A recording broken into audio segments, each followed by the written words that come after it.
Imaginen por un momento que pudieran sentir el peso de 1000 años de oraciones, susurradas al viento, de ceremonias que trascendieron la muerte de civilizaciones enteras, de secretos que aún palpitan bajo las piedras milenarias de nuestros ancestros. Hoy los llevaré a un viaje que cambiará para siempre la forma en que ven los antiguos sitios sagrados de América Latina. Hace apenas 3 semanas, una arqueóloga peruana me confesó algo que la había mantenido despierta durante meses. Mientras trabajaba en las excavaciones nocturnas de Machu Picchu, había comenzado a escuchar voces en quechua, el idioma de los incas. Voces que provenían de las piedras mismas, como si la ciudadela estuviera contándoles secretos que ningún libro de historia jamás revelaría. ¿Locura? ¿Sugestión? ¿O tal vez algo mucho más profundo y perturbador? La verdad es que Machu Picchu no fue construida donde está por casualidad. Los incas conocían algo que nosotros hemos olvidado, que existen lugares en la tierra donde el velo entre nuestro mundo y otros mundos se vuelve casi transparente. Cada piedra de esa ciudadela perdida fue colocada siguiendo patrones que replican constelaciones sagradas, creando un mapa celeste en la tierra que aún hoy guía a los espíritus de los antiguos sacerdotes en sus rituales eternos. Pero Machu Picchu es solo el comienzo de esta historia que se extiende como una red invisible por todo nuestro continente. A más de 3000 kilómetros de distancia, en las arenas mexicanas donde se alza Teotihuacán, sucede algo igualmente inexplicable. Cada equinoccio, miles de personas se congregan en la pirámide del Sol para experimentar lo que los locales llaman la carga. Una sensación eléctrica que recorre el cuerpo cuando el Sol se alinea perfectamente con la estructura. Los antiguos teotihuacanos sabían exactamente lo que hacían cuando orientaron su pirámide con una precisión que rivaliza con nuestros instrumentos modernos. Un chamán mazateco me reveló una vez que los túneles subterráneos de Teotihuacán no eran tumbas, como creen los arqueólogos oficiales, sino cámaras de iniciación donde los sacerdotes aprendían a comunicarse con entidades de otros planos de existencia. Estas cámaras, me dijo, aún vibran con ecos de esos encuentros ancestrales. Y cuando le pregunté cómo lo sabía, simplemente sonrió y me dijo que algunas verdades se sienten en el alma antes que en la mente. La historia se vuelve aún más intrigante cuando viajamos hacia el altiplano boliviano, donde Tiwanaku desafía toda lógica arqueológica convencional. La famosa Puerta del Sol no es solo una entrada decorativa, es un portal dimensional tallado en piedra que marca el momento exacto cuando las energías cósmicas alcanzan su punto máximo cada año. Los antiguos tihuanacotas no solo predecían eclipses y movimientos planetarios con una precisión asombrosa. Según las leyendas aymara que aún circulan en susurros entre los habitantes locales, también sabían cuándo se abrirían las puertas entre mundos. Un guía espiritual del lago Titicaca me contó una historia que me hizo cuestionar todo lo que creía saber sobre estos lugares. Me dijo que en noches de luna nueva, cuando la oscuridad es absoluta, se pueden ver luces danzantes alrededor de 1200 la Puerta del Sol, luces que no proyectan sombras, que se mueven con inteligencia propia y que a veces toman formas casi humanas. Los lugareños las llaman los antiguos que nunca se fueron. En Bolivia existe otro lugar que pocos conocen, pero que guarda secretos aún más profundos. Samaipata, el fuerte. Aquí encontramos algo que desafía toda explicación racional. Canalizaciones perfectas talladas directamente en la roca viva de la montaña, con una precisión que sugiere el uso de tecnología que no existía hace 1000 años. Estas canalizaciones no servían para el agua, como algunos arqueólogos insisten. Un radiestesista boliviano me demostró que siguen exactamente las líneas de fuerza magnética de la Tierra, como si fueran un circuito gigantesco diseñado para canalizar energías que apenas comenzamos a comprender. Lo que más me perturbó de mi visita a Samaipata fue la sensación constante de estar siendo observado, no por personas, sino por presencias invisibles que parecían evaluarme, decidiendo si era digno de comprender los secretos que guarda ese lugar. Y cuando finalmente me senté en silencio sobre la roca tallada, durante la puesta del sol, sentí una conexión que trascendía el tiempo y el espacio. Por un momento fugaz, pude percibir las ceremonias que se realizaban allí siglos atrás, como si el lugar mismo fuera un repositorio viviente de memorias ancestrales. Estos lugares no son museos ni reliquias del pasado. Son centros activos de poder espiritual que continúan cumpliendo la función para la cual fueron creados: servir como puentes entre nuestro mundo físico y las dimensiones superiores de la existencia. Los antiguos sabían algo que nuestra civilización moderna ha olvidado en su obsesión por lo material y lo científicamente demostrable.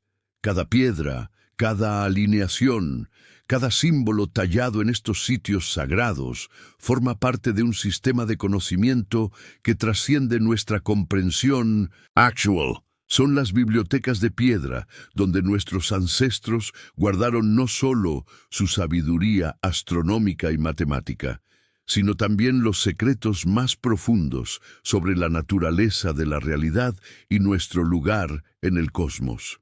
Pero hay algo más que deben saber sobre estos lugares, algo que conecta todas estas historias en una revelación que cambiará su perspectiva para siempre.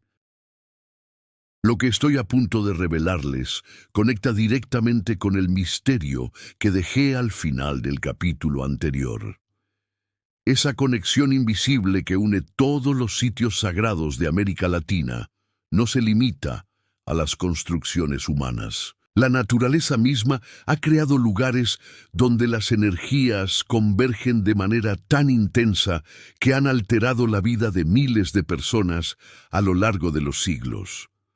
Todo comenzó a tener sentido cuando conocí a María Elena, una chamana muisca de 83 años, en las orillas de la laguna de Guatavita. Sus palabras me persiguen hasta hoy. El oro que arrojaban nuestros ancestros al agua no era una ofrenda material, era una llave energética para abrir portales que ustedes ya no saben ver. Mientras me decía esto, sus ojos vidriosos miraban hacia el centro de la laguna, como si pudiera percibir algo que permanecía invisible para mí. La laguna de Guatavita guarda secretos que van mucho más allá de la leyenda del Dorado, que todos conocemos. Su forma circular perfecta no es casualidad geológica, es una manifestación natural de las fuerzas magnéticas terrestres que convergen en ese punto específico de la cordillera oriental colombiana. Los muiscas lo sabían. Por eso elegían a sus caciques más sensitivos para realizar la ceremonia sagrada en esas aguas que reflejan no solo el cielo, sino dimensiones que la ciencia aún no reconoce. Durante mi segunda visita a la laguna, algo inexplicable sucedió. Mientras meditaba en silencio al amanecer, el agua comenzó a emitir una luz dorada que no provenía del reflejo del sol. Duró apenas unos segundos, pero fue suficiente para comprender que María Elena tenía razón. Ese lugar era un portal activo, y el oro de los antiguos rituales había servido como conductor para energías que trascendían lo físico. Pero la verdadera revelación llegó cuando viajé a Argentina, al misterioso Cerro Uritorco. Si creían que la laguna de Guatavita era inexplicable, prepárense para lo que estoy a punto de contarles. Este cerro no es solo una montaña, Es un faro interdimensional que ha estado enviando señales al cosmos durante milenios. Los pueblos originarios de la región ya lo sabían, pero fueron los eventos de las últimas décadas los que confirmaron que algo extraordinario ocurre en esa elevación de 900 metros. Un contactado de Capilla del Monte me relató una experiencia que cambió mi percepción de la realidad. Durante una meditación grupal en la cima del Uritorco, no solo presenció luces no identificadas danzando sobre el cerro, sino que experimentó lo que él describe como una descarga de información directa a la mente. Información sobre la historia oculta de la humanidad, sobre la conexión entre ciertos lugares de la Tierra y civilizaciones de otros mundos. Lo que más me impactó fue cuando me dijo que esa información llegaba en un idioma que no conocía, pero que comprendía perfectamente. Los fenómenos del Uritorco no son casos aislados ni productos de la imaginación. Los instrumentos científicos registran anomalías electromagnéticas constantes en la zona.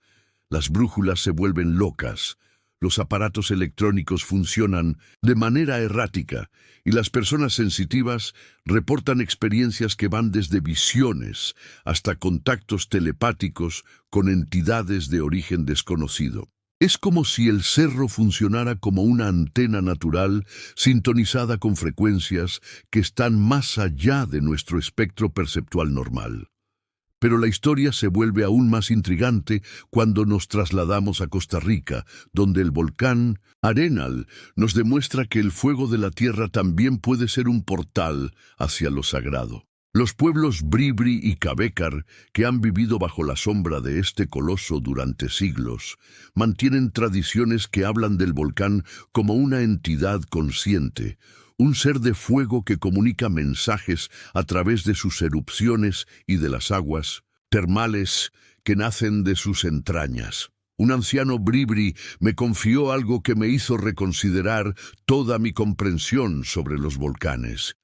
Me dijo que las aguas termales del Arenal no solo curan el cuerpo, purifican el alma y abren canales de percepción que normalmente permanecen cerrados. Durante los rituales de sanación que realizan en esas aguas calientes, los chamanes pueden ver el pasado y el futuro de las personas, como si el calor de la tierra activara capacidades dormidas en la conciencia humana. Mi propia experiencia en las aguas termales del Arenal fue transformadora.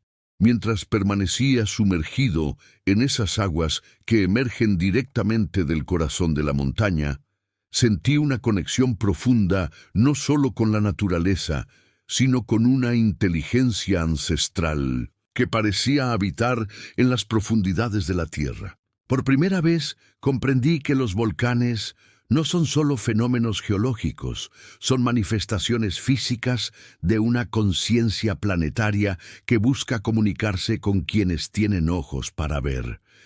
El último lugar que quiero compartir con ustedes es uno de los secretos mejor guardados de Argentina, la Quebrada de las Conchas.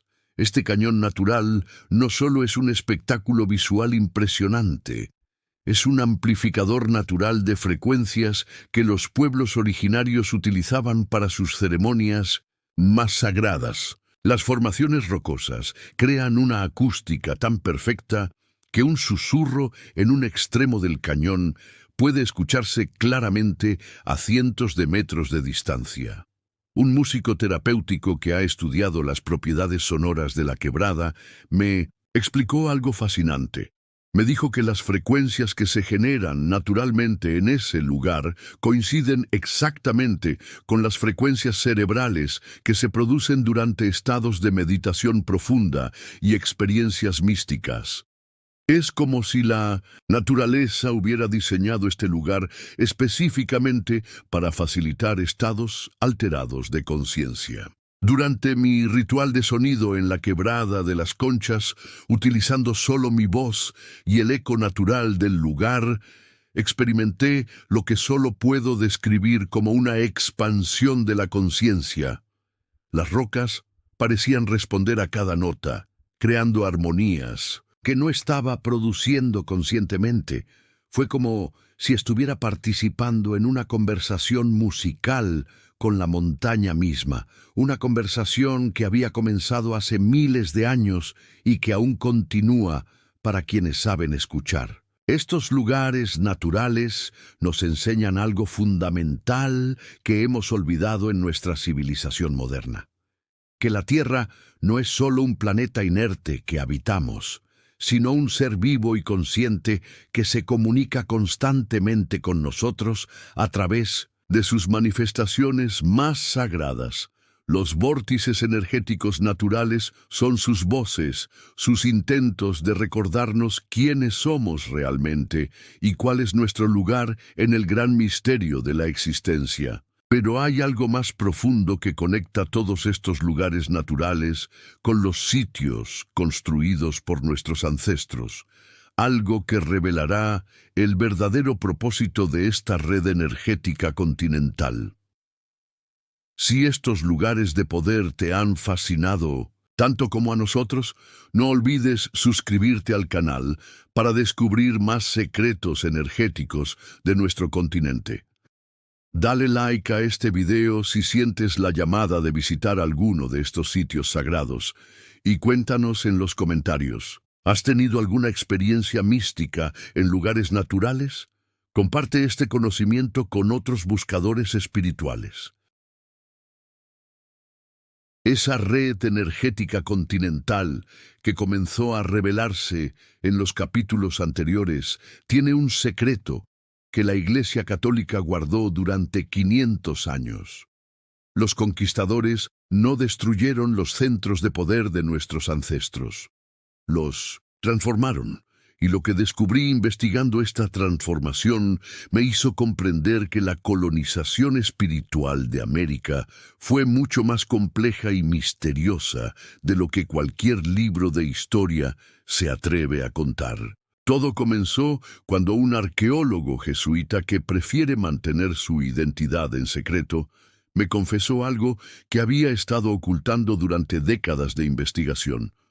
Mientras estudiaba los cimientos de la Catedral Metropolitana de Ciudad de México, descubrió que los arquitectos coloniales no solo habían construido sobre el Templo Mayor azteca, habían replicado exactamente los patrones energéticos del templo original. Cada columna, cada altar, cada espacio sagrado de la catedral seguía las mismas líneas de fuerza que utilizaban los sacerdotes de Tenochtitlan para sus rituales más poderosos. Me mostró fotografías que nunca han sido publicadas, símbolos aztecas tallados en la base de columnas coloniales, orientaciones astronómicas que honraban tanto al dios cristiano como a Quetzalcóatl, y lo más perturbador de todo, cámaras subterráneas donde encontró restos de ceramios prehispánicos junto a objetos litúrgicos católicos. Como si ambas tradiciones hubieran coexistido en secreto durante siglos.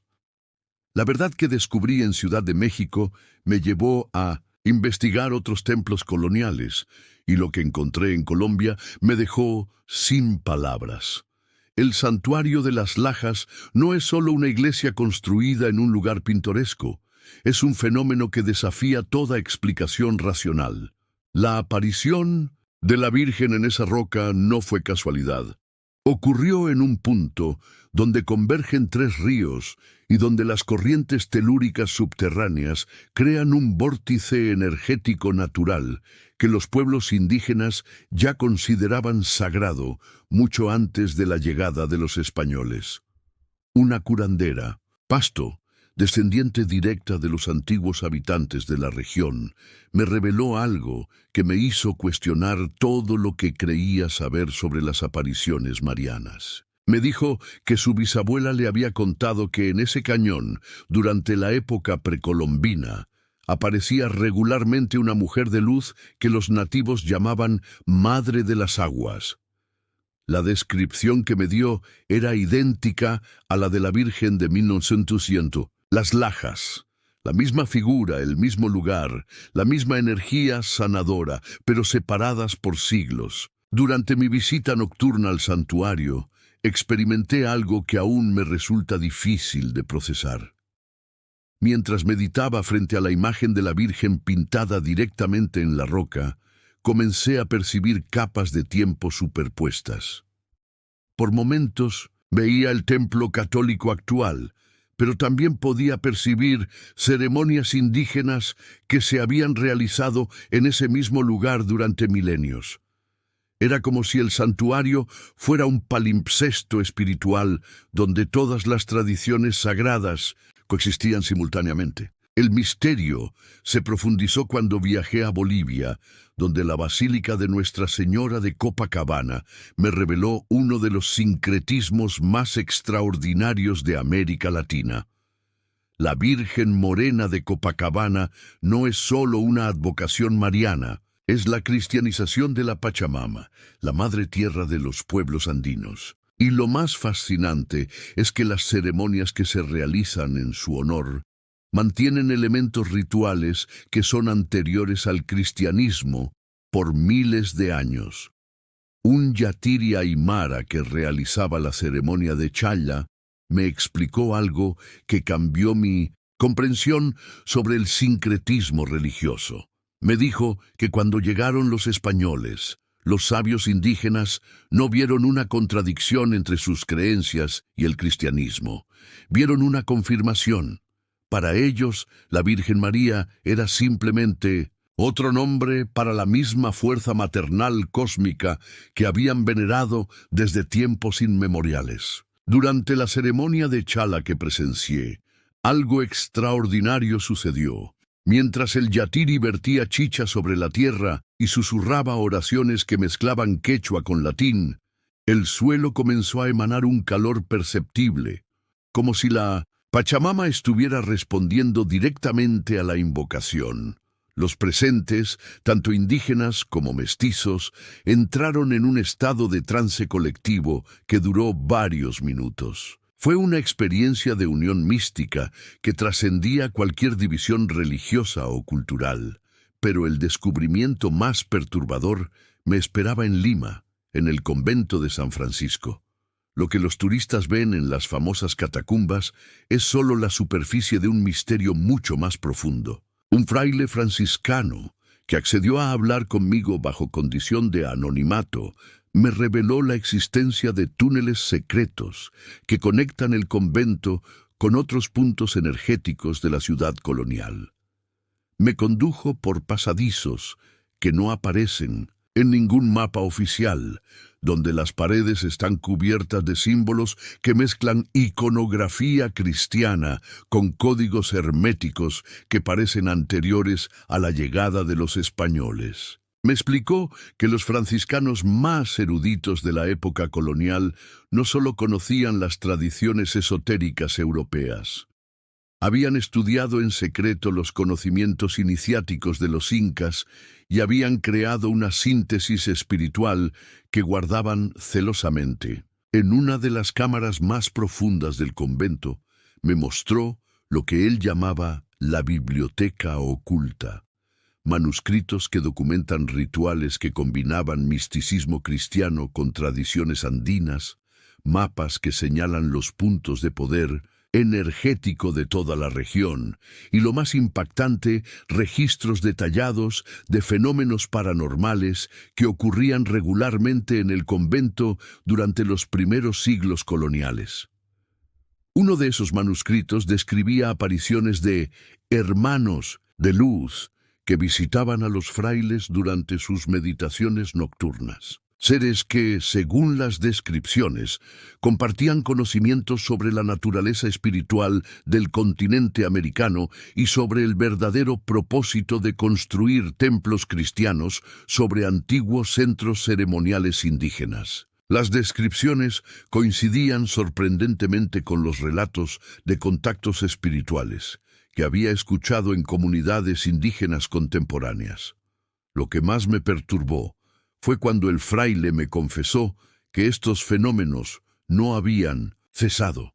Me dijo que incluso hoy, durante ciertas noches del año que coinciden con fechas significativas del calendario inca, Los monjes más sensitivos del convento experimentan visiones y contactos con presencias que identifican como los antiguos, guardianes espirituales del lugar. Durante mi última noche en el convento, mientras permanecía en vigilia en una de las capillas subterráneas, tuve una experiencia que cambió para siempre mi comprensión sobre la colonización espiritual de América.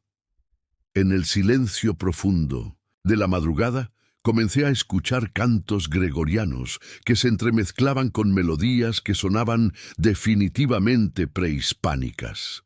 No había nadie más despierto en el convento, pero las voces eran claras y nítidas. Al principio pensé que era mi imaginación, pero cuando me concentré en escuchar atentamente, pude distinguir que los cantos parecían provenir de diferentes épocas históricas superpuestas. Era como si todas las oraciones que se habían elevado desde ese lugar durante 5 siglos estuvieran resonando simultáneamente en una dimensión paralela que solo en ciertos momentos se volvía perceptible. Estos templos coloniales nos revelan una verdad incómoda pero fascinante. La conquista espiritual de América no fue la imposición total de una religión sobre otra, sino una fusión compleja donde las energías ancestrales encontraron nuevas formas de manifestarse. Los conquistadores creían que estaban cristianizando tierras paganas, pero en realidad estaban siendo transformados por las mismas fuerzas espirituales que pretendían dominar. La red energética que conecta todos estos lugares sagrados no fue interrumpida por la colonización, fue reconfigurada, creando híbridos espirituales únicos que continúan operando bajo la apariencia de ortodoxia católica. Y esta transformación nos prepara para comprender algo aún más extraordinario sobre los centros espirituales que están emergiendo en nuestro continente en el siglo XXI. La red energética que hemos estado siguiendo a través de los siglos no terminó con la época colonial. En realidad, está experimentando un renacimiento extraordinario en nuestros días. Los centros espirituales que están emergiendo en América Latina durante el siglo XXI no son creaciones aleatorias de la nueva era. Son manifestaciones contemporáneas de la misma sabiduría ancestral que pulsó en Machu Picchu, que se transformó en los templos coloniales y que ahora busca nuevas formas de expresión para una humanidad que está despertando espiritualmente.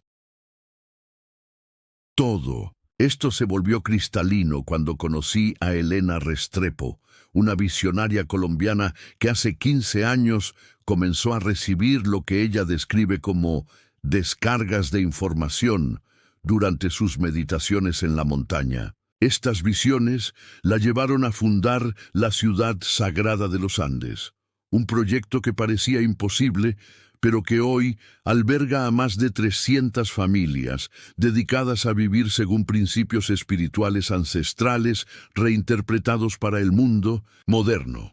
Elena me confesó algo que me hizo comprender la verdadera naturaleza de lo que está sucediendo en nuestro continente. Me dijo que los lugares donde están surgiendo estas nuevas comunidades espirituales no fueron elegidos por razones prácticas o económicas. Fueron revelados en visiones colectivas que experimentaron múltiples personas de manera simultánea, sin conocerse entre sí, como si la misma tierra estuviera indicando dónde necesita que se establezcan estos nuevos centros de luz. Durante mi estancia en la Ciudad Sagrada, fui testigo de ceremonias que combinaban tradiciones de múltiples culturas ancestrales con prácticas espirituales contemporáneas. Pero lo que más me impactó fue la arquitectura del lugar. Los templos fueron construidos siguiendo patrones geométricos que aparecieron en los sueños de los arquitectos. Patrones que después descubrieron que replicaban exactamente las proporciones sagradas utilizadas por civilizaciones antiguas de todo el mundo. En una de las ceremonias de luna nueva que presencié, algo extraordinario sucedió.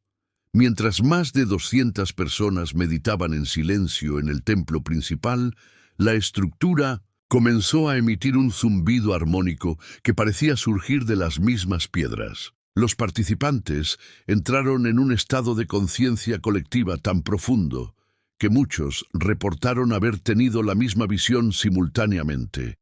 Una red de luz dorada que conectaba la ciudad sagrada con otros puntos energéticos alrededor del mundo.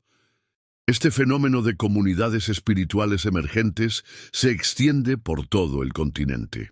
En Argentina y Chile, las ecoaldeas espirituales están floreciendo en lugares que los fundadores describen como llamados desde la tierra misma.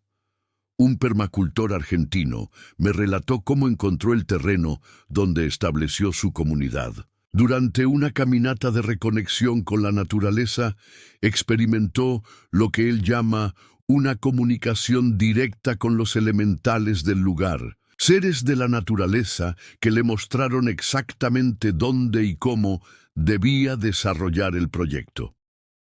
Lo que más me fascinó de estas ecoaldeas es que practican una agricultura que va más allá de lo biológico o biodinámico. Cultivan la tierra, siguiendo calendarios cósmicos ancestrales y realizando ceremonias de gratitud que parecen tener un efecto tangible en la productividad y la vitalidad de los cultivos. Los resultados que obtienen desafían cualquier explicación agrícola convencional, pero la verdadera revelación sobre el renacimiento espiritual contemporáneo llegó cuando me interné en la Amazonía peruana para investigar el resurgimiento de las tradiciones ayahuasqueras. Lo que descubrí allí cambió completamente mi comprensión sobre la relación entre las plantas maestras y la evolución de la conciencia humana. Un maestro curandero, Shipibo, cuyo linaje se remonta a más de 20 generaciones, me explicó algo que me dejó sin palabras. Me dijo que la ayahuasca y otras plantas sagradas no son simplemente medicinas. Son entidades conscientes que han estado esperando el momento adecuado para establecer contacto masivo con la humanidad. Según su tradición, estamos viviendo el tiempo profetizado cuando las plantas maestras emergerían de la selva para ayudar a la especie humana en su transición hacia un nuevo nivel de conciencia.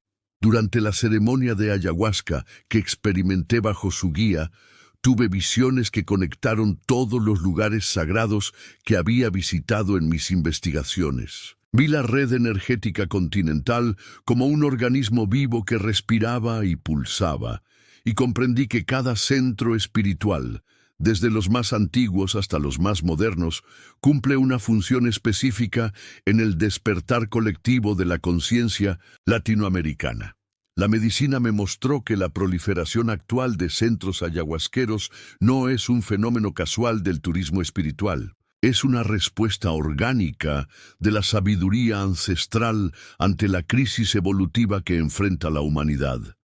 Cada ceremonia, cada sanación, cada experiencia de expansión de conciencia que ocurre en estos centros contribuye a elevar la frecuencia vibratoria de todo el continente. En el desierto de Atacama, el renacimiento de las tradiciones del San Pedro me reveló otra faceta de esta transformación espiritual contemporánea. Los facilitadores que trabajan con este cactus sagrado no son simples guías espirituales. Son herederos de conocimientos que han permanecido ocultos durante siglos y que ahora están siendo revelados, porque la humanidad finalmente está preparada para recibirlos. Un facilitador peruano que lleva 30 años trabajando con el guachuma me contó una historia que me hizo comprender la profundidad de lo que está ocurriendo. Me dijo que su maestro, antes de morir, le reveló que él era parte de un linaje secreto de guardianes que habían preservado las enseñanzas más profundas del San Pedro durante toda la época colonial, esperando el momento profetizado cuando podrían volver a compartir abiertamente estos conocimientos. Durante mi experiencia con el San Pedro, bajo el cielo estrellado de Atacama, tuve una visión que integró todo lo que había aprendido en mi investigación. Vi que cada lugar sagrado de América Latina, desde las pirámides más antiguas hasta las comunidades espirituales más modernas, forma parte de un sistema nervioso planetario que está despertando después de siglos de latencia. El renacimiento del cacao ceremonial en Guatemala y México añade otra dimensión a esta transformación espiritual. Los círculos de cacao que están proliferando por todo el continente no son simplemente reuniones de meditación, son ceremonias de reactivación del corazón colectivo de América Latina. Cada círculo de cacao contribuye a tejer una red de amor incondicional que contrarresta los patrones de separación y violencia que han dominado nuestro continente durante siglos. Una guardiana del cacao maya me explicó que esta medicina del corazón está regresando precisamente ahora porque la humanidad necesita recordar que el amor es la fuerza más poderosa del universo. Me dijo que cada grano de cacao contiene la memoria genética de civilizaciones enteras que basaron su desarrollo en principios de armonía y reciprocidad con la naturaleza. Durante mi participación en un círculo de cacao en las montañas de Guatemala, experimenté una apertura del corazón tan intensa que pude sentir físicamente la conexión con todos los participantes y, más allá de eso, con toda la red de círculos de cacao que se estaban realizando simultáneamente en otros lugares del continente. Era como si cada ceremonia fuera una neurona en el cerebro colectivo de América Latina que estaba despertando. Lo que más me impresiona de todos estos centros espirituales contemporáneos es que no están funcionando de manera aislada. Existe una sincronicidad extraordinaria entre ellos, como si fueran parte de un plan cósmico que se está desarrollando de manera orgánica a través de la intuición y las visiones de miles de personas que están respondiendo al mismo llamado espiritual. Estos nuevos guardianes de la sabiduría ancestral no son líderes espirituales en el sentido tradicional. Son canales humanos a través de los cuales las energías ancestrales de América Latina están encontrando formas contemporáneas de manifestarse. Están cumpliendo la función de puentes entre el mundo moderno y las tradiciones milenarias, facilitando que las enseñanzas más profundas de nuestros ancestros puedan ser integradas en la vida cotidiana del siglo XXI. La red energética que comenzó a revelarse en los antiguos centros ceremoniales, que se transformó durante la época colonial y que ahora está renaciendo en estas comunidades espirituales contemporáneas, representa algo mucho más grande que un fenómeno religioso o cultural. Es la manifestación de un despertar de conciencia planetario que tiene su epicentro en América Latina y que se está extendiendo hacia todo el mundo. Hemos recorrido juntos miles de años de sabiduría energética latinoamericana, desde los templos ancestrales hasta los centros espirituales modernos. Si este viaje te ha inspirado, suscríbete ahora al canal para seguir explorando los misterios de nuestro continente sagrado. Dale like si planeas visitar alguno de estos lugares de poder. Comenta cuál te ha llamado más la atención y por qué. Y comparte este video con esa persona especial que sabes que también busca respuestas en lo trascendente. Recuerda, América Latina no es solo nuestra tierra, es nuestro templo. En cada rincón de nuestra América Latina late el corazón de lo sagrado. Solo necesitamos ojos para ver y corazones para sentir la magia que nos rodea desde tiempos inmemoriales.